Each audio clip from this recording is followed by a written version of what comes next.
آپ یقین کریں کہ جب وہ میسیجز آتے ہیں نا کہ کئی بہنوں کے کئی بھائیوں کے کہ جب ہم نماز پڑھتے ہیں تو ہمیں اللہ کے بعد مقصد کوئی مجھے کہتا ہے، کوئی سیف الرحمان صاحب کو کہتا ہے، کوئی آپ کو، کوئی راجہ صاحب کو کہ آپ نظر آتے ہو، آپ کے لیے دعائیں کرتے ہیں کہ آپ کی آواز میں مقصد نا وہ سکون ملتا ہے تھوڑا سا. تو یہ کسی کو سکون دینا بھی یہ بہت مقصد نا اللہ پاک کی طرف سے میں تو کہتا ہوں یہ نعمت ہی ہے. نہیں تو بلڈ پریشر اکثر مقصد نا ہائی کرتے رہتے ہیں ہم. ایک تو ہماری گھریلو پریشانیاں ہوتی ہیں، اوپر سے ہم کوئی ایسی بات سن لیتے ہیں جس کی وجہ سے اور طبیعت خراب ہو جاتی ہے. دوسری رنداوا صاحب میں آپ کو ایک نا بہت آج ڈیپلی بات بتانا چاہتا ہوں. میں اپنی ٹیم خود ہی ہوں. میری نہ کوئی ٹیم ہے نہ کوئی گل بات ہے ایسی. مقصد نا میں خود ہی ہوں. مقصد انویسٹر تھا کو اپنے کوئی ادھر ادھر رشتہ داروں کے لگوا دیے، یا میرے بھائی ہیں دو ان کے تھے، انویسٹمنٹ بھی کافی تھی. تو سیف صاحب کو میں نے راجہ صاحب کے ساتھ میرے مراسم بنے شروع میں، تو میں نے ان کو بہت جج کیا. میں ان کے بہت مخالف تھا، راجہ صاحب کے بہت زیادہ میں مخالف تھا، بولتا تھا اور بہت دھڑلے سے میں بولتا تھا. میں ان کو جج کرتا گیا اور بہت کچھ سیکھتا گیا.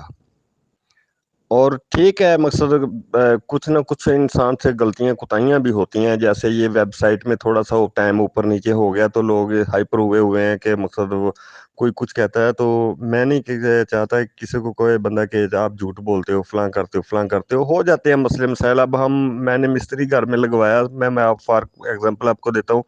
10 دن کا اس نے کہا اور وہ 40 دن بعد گیا.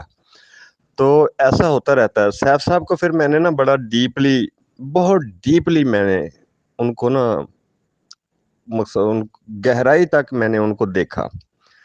ان کے بارے میں نے بہت مقصد جو نا ان کی فیس ریڈنگ، ان کی باڈی لینگویج. پہلی میٹنگ ہماری جو ہے کم از کم میرے خیال میں کوئی 4-5-6 گھنٹے چلی تھی، اور انتہائی گرمی میں رنداوا صاحب وہ میٹنگ کی تھی ہم نے. تو یقین کریں میں نے ان کو ایک لمحے میں بھی ایسا نہیں پایا کہ وہ دینا نہیں چاہتے. سیف الرحمان خان صاحب کو میں نے ایسا ہی پایا کہ وہ چاہتے ہیں کہ جلد از جلد میں ان لوگوں کے پیسے واپس کر دوں. پھر سب سے بڑی بات، انہوں نے کلمہ طیبہ کی قسم میرے سامنے بیٹھ کے انہوں نے مقصد کھائی، اللہ کی قسم کھائی. لوگ اب کہتے ہیں کہ وہ جھوٹ بولتے ہیں، فلاں کرتے ہیں، یہ بڑی زیادتی والی بات ہے. جب بندہ اللہ تعالیٰ کی قسم کھاتا ہے اور سب کچھ کرتا ہے، اب سسٹم بھی لانچ ہو رہا ہے، چلو تھوڑی بہت ہی دیر سویر سے اس بات کو نہیں لینا چاہیے.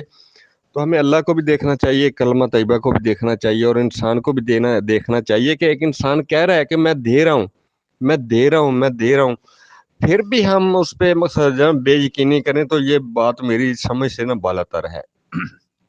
اسی والے سے راجہ صاحب نے بھی بڑی سٹرگل کی ہے، آپ جیسے دوستوں نے سب نے، تو میں نے بھی بڑی سٹرگل کی ہے. تو جب میری میٹنگ ہوئی ہے، جب میری ملاقات ہوئی ہے، مقصد بے شک وہ راجہ صاحب ہوں، ملک نویز صاحب ہوں یا سیف الرحمان خان صاحب ہوں، میں نے ان کو مقصد اسی طرح محسوس کیا ہے کہ ان کو بہت جلدی ہے کہ وہ جلد از جلد اپنے اس فریضے سے جو ہے نا مقصد فارغ ہو جائیں، جلد از جلد عوام کے پیسے ایز اٹ از لٹا دیں. ایز اٹ از مین کہ جیسے لوگوں نے جس طرح سے انویسٹ کیے تھے. اب پاکستان میں ہمارے ادارے تھے، 100 مسئلے مسائل تھے پہلے.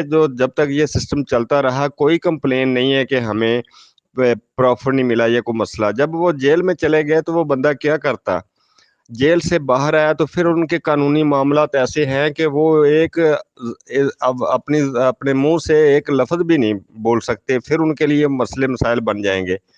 تو بار بار پھر بھی وہ کہہ رہے ہیں کہ بھئی میں پیسے دینا چاہتا ہوں اپنی عوام کو، میں کسی کا 1 روپیہ لے کے بھی قبر میں نہیں جانا چاہتا ہوں.